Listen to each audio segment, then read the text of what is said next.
எல்லோருக்கும் வணக்கம். Welcome to சஞ்சயும் நானும் vlog சேனல்.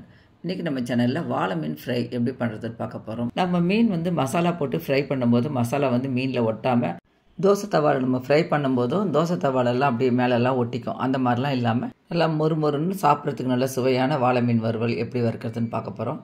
வீடியோ ஃபுல்லாக பாருங்கள். பார்த்து பிடிச்சிருந்தால் லைக் பண்ணி சஞ்சயம் நானும் vlog சேனலில் சப்ஸ்கிரைப் பண்ணிக்கோங்க. வாங்க இப்போ வாழை மீன் ஃப்ரை எப்படி பண்ணுறதுன்னு பார்க்கலாம். வாழை மீன் நல்லா தேய்ச்சி எடுக்கணுங்க. சுண்ணாம்பு மாதிரி இருக்கும், அதெல்லாம் இல்லாமல் நல்லா தேய்ச்சி கழுவி எடுத்துகிட்டு நமக்கு தேவையான மாதிரி பீஸ் கட் பண்ணிக்கணும். நம்ம டேஸ்ட்டுக்கு தகுந்த மாதிரி உப்பு போட்டுட்டு 1 டீஸ்பூன் மஞ்சள் பொடி சேர்த்துருக்கேன். 3 டீஸ்பூன் மிளகாத்தூள் சேர்த்துக்கலாம். உப்பு மிளகாத்தூள்லாம் உங்கள் டேஸ்ட்டுக்கு தகுந்த மாதிரி கூட்டவோ குறைச்சிக்கவோ சேர்த்துக்கோங்க. 1 ஸ்பூன் அரிசி மாவு சேர்த்துக்கலாம். 1 டீஸ்பூன் இஞ்சி பூண்டு விழுது சேர்த்துக்கலாம்.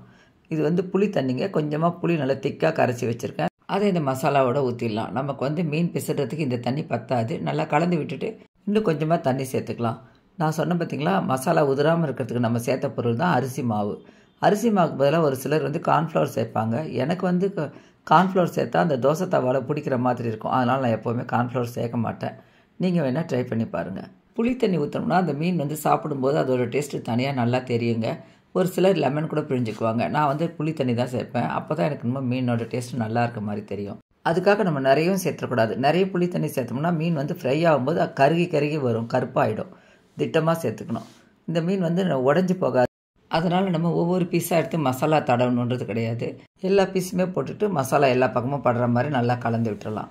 குறைஞ்சது ஒரு 15 நிமிஷம் 20 நிமிஷம் ஊறிச்சினா தான் அந்த மீனில் நல்லா உப்பு காரம் எல்லாம் பிடிக்கும். அப்புறம் ஃப்ரை பண்ணோம்னா டேஸ்ட்டு சூப்பராக இருக்கும். நான் நல்லா ஃப்ரிட்ஜில் வச்சுருவேங்க. எப்போ மீன் வேணுமோ அந்த டைமில் எடுத்து ஃப்ரை பண்ணிக்குவேன். இப்போ நம்ம ஃப்ரிட்ஜில் வச்சிடலாம். நான் 1 ஹவருக்கு அப்புறம் எடுத்து மீன் பார்க்குறேன். இப்போ தோசை தவா வச்சு எண்ணெய் ஊற்றிருக்கேன். இப்போ ஒரு பீஸாக எடுத்து இந்த பக்கம் சுற்றியுமே வச்சிடலாம். தவாலை எவ்வளோ பிடிக்குதோ அந்த அளவுக்கு வச்சுக்கலாம். ஒரு பக்கம் செவக்கணும், அடுத்த பக்கம் திருப்பி போட்டுட்டு எடுத்துடலாம். அவ்வளோதாங்க, வாழை மீன் ஃப்ரை நல்லா சூப்பராக ரெடி ஆகிடும். மீன் ஃப்ரை பண்ணி முடிக்கிற வரைக்கும் நம்ம ஸ்டவோட ஃப்ளேமே மீடியமில் தான் வச்சுருக்கணும். வாழை மீனுன்னு இல்லைங்க, நீங்கள் எந்த மீன் வாங்கினாலும் என்னோடய மெத்தடில் ஒரு முறை மசாலா கலந்து மீன் ஃப்ரை பண்ணி பாருங்கள். உங்கள் வீட்டில் இருக்கவங்களுக்கும் பிடிக்கும். நல்லா சூடான மீன் வறுவலோட சாம்பார் சாதம், ரச சாதத்தோடலாம் சாப்பிட்டு பாருங்கள். இன்னும் கொஞ்சம் அதிகமாகவே சாதம் சாப்பிடுவீங்க நீங்கள் அன்றைக்கி. நம்ம சேனலில் வர வீடியோஸ் பிடிச்சிருந்தால் லைக் பண்ணி சஞ்சயம் நானும் vlog சேனலை சப்ஸ்கிரைப் பண்ணிக்கோங்க. இது வரைக்கும் சஞ்சயம் நானும் vlog சேனலை தொடர்ந்து பார்த்து சப்ஸ்கிரைப் பண்ணி சப்போர்ட் பண்ணி கமெண்ட் பண்ணுறவங்க எல்லாருக்கும் ரொம்ப தேங்க்ஸ். வீடியோவை உங்கள் ஃப்ரெண்ட்ஸ் அண்ட் ரிலேட்டிவ்ஸ்க்கும் ஷேர் பண்ணுங்கள்.